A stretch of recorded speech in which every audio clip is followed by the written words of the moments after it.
morning, everybody. My name is Chelsea Hagan, and I am just here to talk to you about global warming. Our climate temperatures are climbing at an extreme rate, which is causing global warming.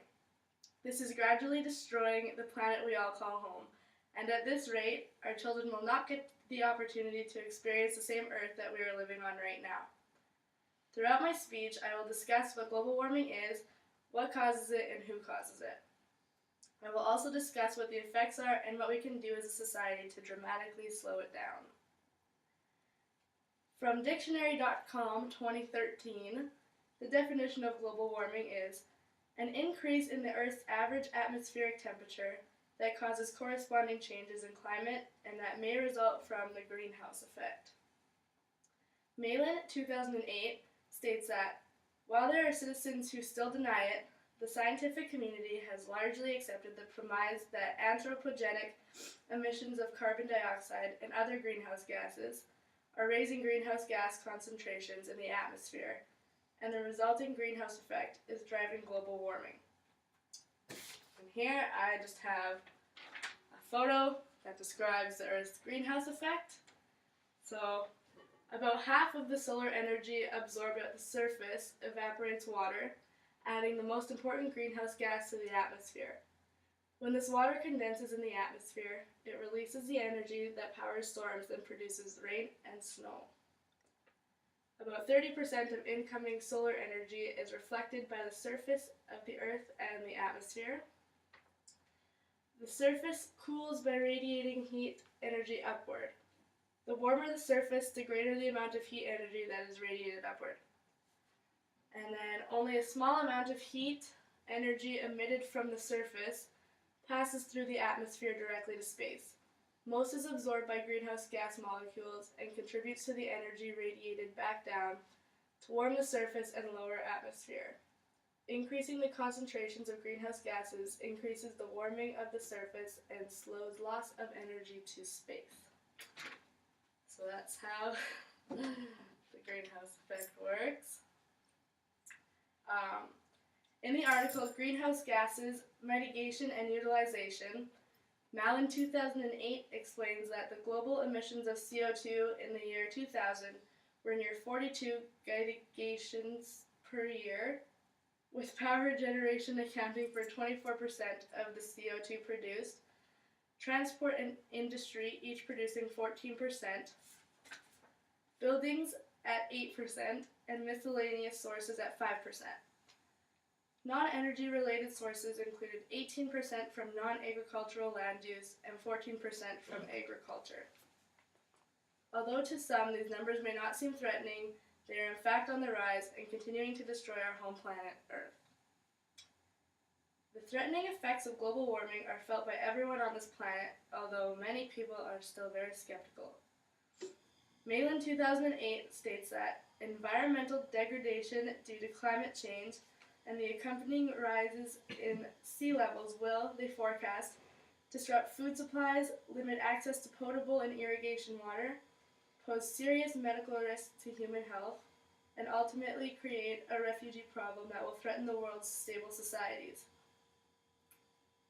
If emissions are not limited, the current concentration of CO2 in the atmosphere, some 425 ppm, is projected to rise to 550 ppm by 2050 and to 650 ppm by 2100 years. Malin 2008 also states that global temperatures have risen by 0.74 degrees Celsius in the last century, while snow cover is decreasing and many glaciers are shrinking. Sea levels will rise due to thermal expansion of the oceans and the melting of land ice. Extreme precipitation events are likely to become more frequent in some areas, while droughts will occur more often in others. And here I just have some photos of evidence of the glaciers and ice caps melting, which is a little bit scary, because all of these animals are running out of places to live. That one is just some penguins on an ice cap, and this one is just a polar bear by himself on a little ice cap. There will be loss of habitable land due to floods and the rising sea levels, crop loss due to droughts, and threats to health caused by poor air quality and extreme weather patterns. Borgerson 2008 states that the Arctic Ocean is melting and it is melting very fast. This past summer, which was 2007, the area covered by sea ice shrank by more than 1 million square miles, reducing the Arctic ice cap to only half the size it was 50 years ago. So that's a pretty big deal. Borgerson 2008 also explains that the Arctic has always experienced cooling and warming, but the current melt defies any historical comparison. It is dramatic, abrupt, and directly correlated with industrial emissions of greenhouse gases. So, after hearing all of that, the question is, what can we do as a society to slow down the harmful effects of global warming? And there are many things that we can do to help preserve this beautiful earth that we live on today. Once individuals are convinced that global warming is a problem, they automatically assume that it demands a government solution. But there are several ways that a society can begin to reduce the emissions of greenhouse gases alone. OBGYN News 2008 states that being green at the office is one way to do this, by throwing out any existing incandescent light bulbs and replace them with compact fluorescent ones. You could also install motion-sensitive light switches. At home, you could use only heating and air conditioning when it's needed, not leave it running all the time. Buy energy-efficient doors and windows, and apply solar panels to your roof. There are also many ways in which you can work being green into your everyday schedule.